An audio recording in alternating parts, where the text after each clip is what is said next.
Hello, I'm Sandra Hughes, Director of the CSU Library, and I bring you greetings.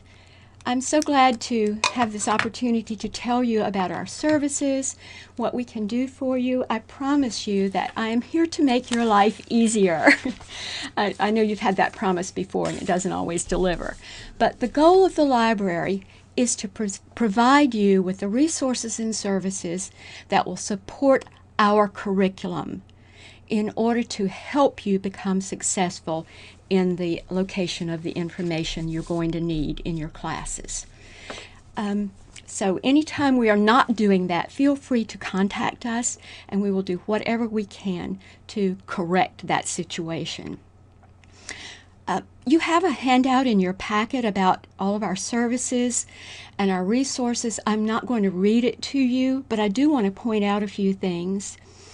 First of all, what you need to check out material at the library is a CSU ID card. Please get an ID card. It's going to be so valuable to you throughout your experience. You present that at the circulation desk. If you are not on campus, we will provide other methods for getting the information you need to you, but an ID card will go a long way in this whole process. Everything we do for you, and I would qualify that, almost everything we do for you is going to originate at our web page. I've given you the URL up at the top of the page. Whether it's the use of our online catalog or reading e-journals or the nearly 300,000 e-books we have in our collection, you will be authenticated through our web page, so you must start there. One of the saddest things I ever hear is a student telling me, I went to a publisher's website and I paid $15 for an article. Please don't do that. We have pre-selected and prepaid for most of the information you're going to need. So please authenticate yourself through our webpage and proceed from there. If you've exhausted all the possibilities in our library, and we're increasingly just a gateway to information these days, I might also point out to you that as a resident of the state of South Carolina, if you are, you also have checkout privileges at almost all the academic libraries in the state of South Carolina. You can take that CSU ID card into the Thomas Cooper Library at the University of South Carolina, or the Wofford Library, or any of the tech school libraries, and you can check out books there just like their students do.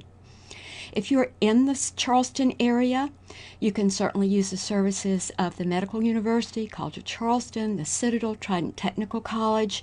By the way, once you're in their doors, you also have access to their databases. From outside the library, you do not. If you are in the Charleston area or any of those other libraries in the state, you can also specify that you would like to have the information or the book delivered to one of those libraries. Here in the Charleston area, we have material delivered to our library 5 days a week through that academic consortium, which is called Pascal. If you exhaust everything within the state, we can borrow a book for you from a library in California if they happen to hold the only copy and are willing to lend it, of course. Those items come in the mail, so there will be a time factor involved. But your options for information these days are almost limitless. Answering questions. You can call us. The information, there are live links all over that handout. You can contact us by live chat. You can send us an email message. We will do just about anything we can to help you verbally as well. Answer your questions, point you in the right direction, get you started with the research project, whatever it is we can do to help. We do not provide textbooks in our library. Occasionally, if a professor's asked you to read something supplemental, we may have copies of those kinds of materials, but we do not deliberately acquire textbooks for your classes. Study groups. If you're in the Charleston area, we have 12 study rooms for group study purposes. You may check those rooms out in 2-hour blocks. Again, you need your CSU ID card. We check out a barcoded key to you, and you have use of that study room for the 2 hours. You check the key back in, and you've returned it. If there's no one waiting for it, we will check it out to you for an additional period of time. We also provide printing and photocopying services for you. Yes, you may bring your laptops in. We are a Wi-Fi building, just like all of the others on campus. If you are outside the state of South Carolina, or even for those of you who are outside the Charleston area, if there's anything else we can do for you to put information in your hands, please contact us. We will do whatever we can, including mail a book to you if that's what you need us to do. So please don't ever assume that you've exhausted all your possibilities. Let's look at a few slides. Let's see if we can get this going.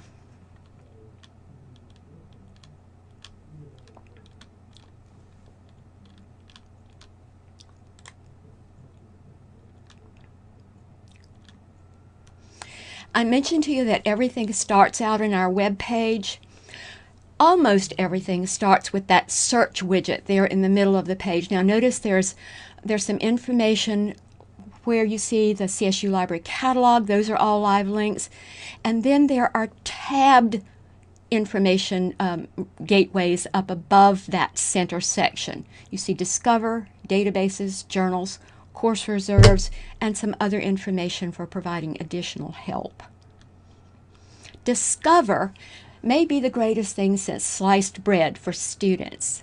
What Discover does is allow you to search almost everything we have that has an electronic component at one time, whether it's the books in our catalog, or articles in our databases, or that nearly 300,000 ebooks. You can type in one subject, one term, and cross-search everything at one time, and you don't even have to know what the original source is. This is the results page. You'll notice that I've retrieved more than 400,000 results. That's a little overwhelming for me. I'm not so sure about you, but I can set some limit features. If you'll look on the left, there's a column that says Refine Results. Now I can set those one at a time. Lets me know the default is always going to be for everything. So that's available in print or online from CSU. But there's a Show More button over on just below that. That circle's just a little bit off.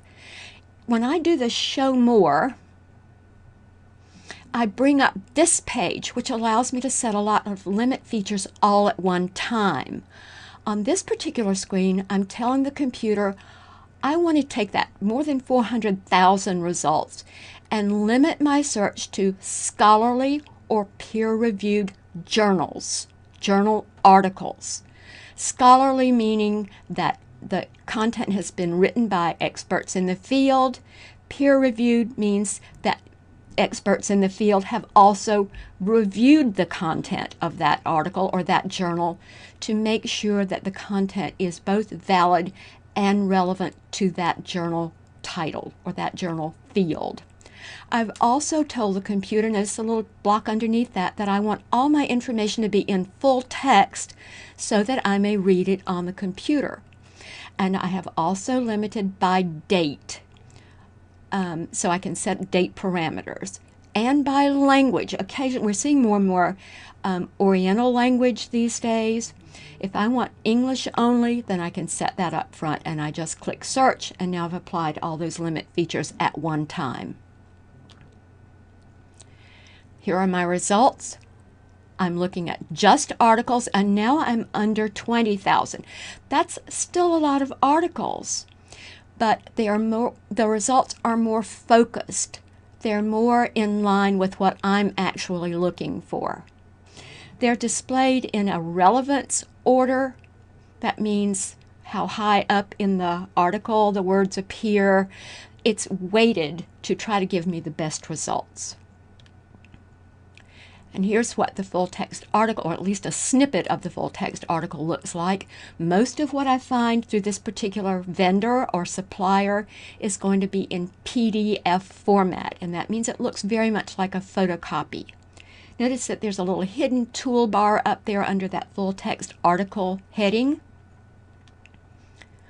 Over on the far right, however, I have another toolbar. This is common in all of the EBSCO products, and it's common in for quite a few other suppliers as well. The first icon up there is the print icon. The little envelope is an email feature. I can create folders and put all of my information into a folder. There's a way to cite information. There's a permalink that I can import into a paper, a permanent link to the article. And then there's a share feature. Most of our database providers are going to provide similar features. For some of the others, the toolbar may be in different locations, but they still should be there. There are features beyond the catalog. We started out by talking about the online catalog, for instance. Notice those tabs. But the catalog's there in the middle of the page. If I'm looking for a book, I'm not going to start with Discover. I'm going straight to the catalog. Mostly because of the fact that I can just type in the title of a book and go straight there without having to set all those limit features. A book record is going to look like this. The availability gives me the Library of Congress call number, and the other information on the right tells me that that particular item is a book and that it's in the circulating collection. That's what I need in order to locate the book, and it tells me that it can be checked out. Anytime you need help translating any of this, please ask. We always want you to get the information you need. Please don't ever go back to the professor and say, I couldn't find anything because I wandered around lost in the library. An ebook record, on the other hand, provides the fact that it is an electronic book, but see where the URL button is? That is a link to the text of the book so that I can read it on screen. Increasingly, the ebooks are also downloadable to some of your handheld devices, and we're certainly glad to give you any assistance we can in using that information. When you're selecting databases by title, you're using an A to Z list. So if I have a database that's a business title, I click on B and it'll skip me down to B. But notice those little red buttons. Those are online tutorials or help services that are on screen for you to help you find out what the content of that particular database is, as well as how to navigate it. The number one database in the business area is called Business Source Premier, and it's provided by EBSCO, the same company that provides our Discover service. So the screens look very much alike and are navigated in much the same way. I've typed in my subject, and I've set some limit features, including the full text, the scholarly or peer-reviewed journals, and I can set my date limits as well. My results, again, with the PDF link underneath. And again, I have a toolbar, a hidden one, and you can't see it, but there's an EBSCO toolbar on the far right. One of our other databases that can be useful in the business area is called LexisNexis Academic. It's not as user-friendly as EBSCO. It does allow you to locate financial information on a particular company. I've selected content and advanced options, and it will get me to such reports as Standard & Poor's corporate descriptions. Results on a particular company, and an example of some of the kinds of financial data that may be available. This is one you may need to ask for a little additional assistance with. Other kinds of resources, the Wall Street Journal is in a standalone database. It stands on its own. If I'm looking for the Wall Street Journal, I'm going to go to the Databases tab, click on W for Wall Street, and then click on the Wall Street Journal link. This is one of those full text products, but it is not going to look like what you will see when you're looking at the paper copy of the Wall Street Journal. It is, as I said, a text-based product, which means that the articles will be just the words, ma'am, just the words. They've been sorted out and put into one long document for you. Still quite useful. Notice there are still other toolbars available to you, so you still can email, print, and use all those other features.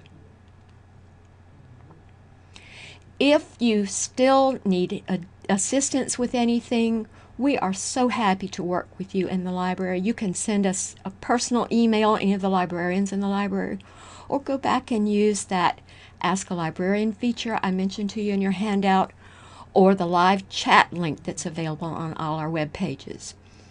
We wish you great success, and as I said, we're waiting to help you to make your experience at Charleston Southern as successful and as productive as possible.